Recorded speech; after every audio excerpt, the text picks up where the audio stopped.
Halo Sobat Pencari Ilmu, dimanapun kalian berada, selamat berjumpa dengan kami kelompok 6 Perencanaan Pajak C2 Akuntansi Universitas Samratulangi. Nah, pada kesempatan yang berharga ini, kami akan membawakan materi terkait dengan dasar-dasar perencanaan pajak.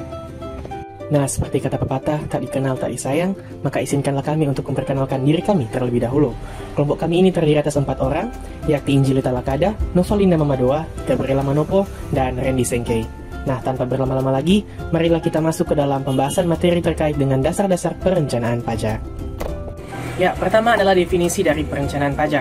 Bagi negara, pajak adalah salah satu sumber penerimaan penting yang nantinya akan digunakan untuk membiayai pengeluaran negara, baik pembiayaan rutin maupun untuk pembangunan. Sedangkan bagi perusahaan, pajak merupakan beban yang nantinya akan mengurangi laba bersih. Maka dari itu, perusahaan berusaha untuk melakukan perencanaan pajak.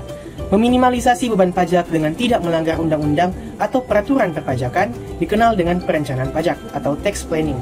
Nah, secara teoretis, tax planning dikenal sebagai effective tax planning, yaitu seorang wajib pajak berusaha mendapat penghematan pajak atau tax saving melalui prosedur penghindaran pajak tax avoidance secara sistematis dan sesuai dengan ketentuan undang-undang perpajakan.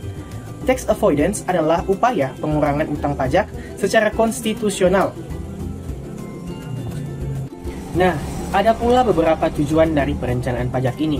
Yang pertama dan terutama adalah untuk menghilangkan atau mengurangi beban pajak tahun berjalan dalam ketentuan undang-undang perpajakan.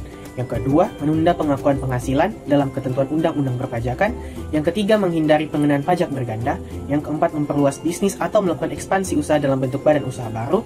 Dan yang terakhir adalah menghindari bentuk penghasilan yang bersifat rutin atau teratur, atau memperbanyak atau mempercepat pengurangan pajak. Nah, selanjutnya adalah jenis-jenis tax planning atau perencanaan pajak. Secara umum, terdapat 2 jenis perencanaan pajak. Yang pertama adalah domestic atau national tax planning, yang kedua international tax planning. Nah, secara umum, perencanaan pajak domestik atau nasional ini dilakukan dengan berlandaskan pada undang-undang perpajakan nasional daripada suatu negara. Sementara perencanaan pajak internasional dilakukan dengan berlandaskan pada undang-undang perpajakan yang berlaku secara internasional. Kedua jenis perencanaan ini perlu diperhatikan ketika perusahaan juga melakukan aktivitas ekonomi di dalam dan di luar negeri, karena dapat beresiko untuk terjadi pajak berganda. Pajak berganda akan terjadi ketika dalam suatu transaksi lintas batas negara, terdapat lebih dari satu negara yang mengklaim hak pemajakan atas transaksi lintas batas negara tersebut, berdasarkan suatu faktor penghubung yang berlaku menurut ketentuan pajak domestik dari masing-masing negara tersebut. Nah, penerapan tax planning atau perencanaan pajak. Sebelum kita menerapkan tax planning pada suatu instansi atau perusahaan, terlebih dahulu kita perlu melakukan analisis keadaan perusahaan tersebut, yaitu dengan melakukan pengamatan dan penelitian terhadap kebijaksanaan-kebijaksanaan perusahaan, serta mencari kelemahan-kelemahan dari perusahaan tersebut, sehingga dapat ditentukan strategi perencanaan perpajakan yang tepat yang bagaimana yang harus dilakukan. Faktor-faktor yang dapat mempengaruhi tax planning. Terdapat beberapa faktor yang nantinya dapat mempengaruhi perencanaan pajak ini.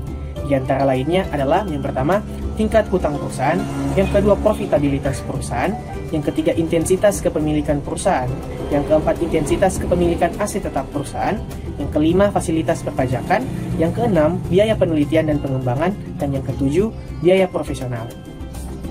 F. Manajemen pajak. Manajemen pajak adalah sarana untuk mengatur jumlah pajak yang dibayar agar serendah mungkin dalam rangka memperoleh laba dan likuiditas yang diharapkan. Tujuan manajemen pajak yaitu yang pertama, menerapkan peraturan perpajakan secara benar, yang kedua, usaha efisiensi untuk mencapai laba dan likuiditas yang seharusnya. Tujuan tersebut dapat dicapai apabila fungsi-fungsi di bawahnya terlaksanakan dengan baik, yakni 1. Tax planning, 2. Tax implementation, 3. Tax control. G. Motivasi dilakukannya perencanaan pajak. Perencanaan pajak merupakan tahap awal dalam manajemen pajak.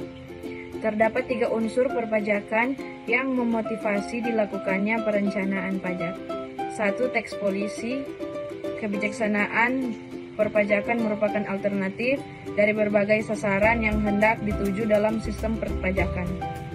2. Tax law. Kenyataannya tidak ada undang-undang yang mengatur setiap permasalahan secara sempurna. 3. Tax administration. Secara umum, motivasi perencanaan pajak adalah memaksimalkan laba setelah pajak dengan memanfaatkan peluang yang ada dalam peraturan seperti perbedaan tarif pajak, perbedaan perlakuan objek pajak sebagai tax base, loopholes, shelters, and haven. H. Tahap-tahap perencanaan pajak. 1. Analisis informasi yang ada. 2. Buat satu model atau lebih kemungkinan besarnya pajak. 3. Evaluasi pelaksanaan rencana pajak.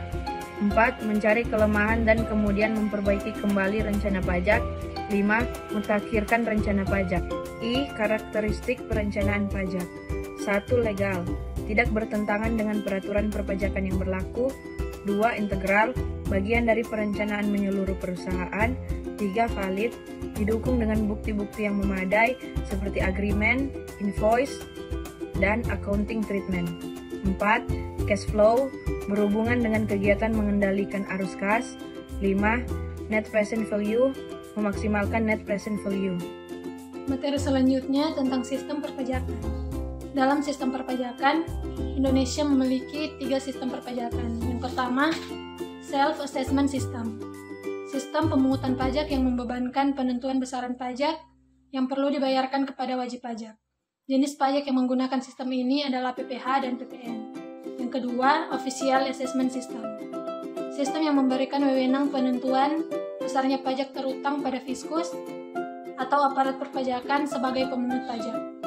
Jenis pajak yang menggunakan sistem ini adalah PBB dan jenis pajak daerah lainnya. Yang ketiga, Withholding System. Sistem di mana besaran pajak dihitung oleh pihak ketiga yang bukan wajib pajak dan bukan juga aparat pajak atau fiskus. Contoh pemungutan pajak yang menggunakan sistem ini adalah pemotongan penghasilan karyawan yang dilakukan oleh bendahara instansi terkait. Jadi, karyawan sebagai wajib pajak tidak perlu lagi pergi ke KPP untuk membayarkan pajak tersebut. Beberapa jenis pungutan pajak.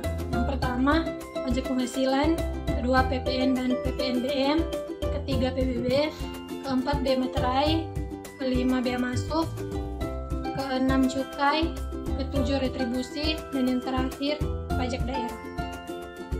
Income taxation terbagi dalam 2. Yang pertama, global income taxation, yaitu undang-undang pajak penghasilan yang mengenakan pajak atas seluruh penghasilan dari setiap negara di seluruh dunia atau worldwide income, SEIN 2003. Yang kedua, ada territorial income taxation, yaitu undang-undang pajak penghasilan yang mengenakan pajak atas seluruh penghasilan yang diperoleh dalam daerah yurisdiksinya, yaitu regional income, SEIN 2003.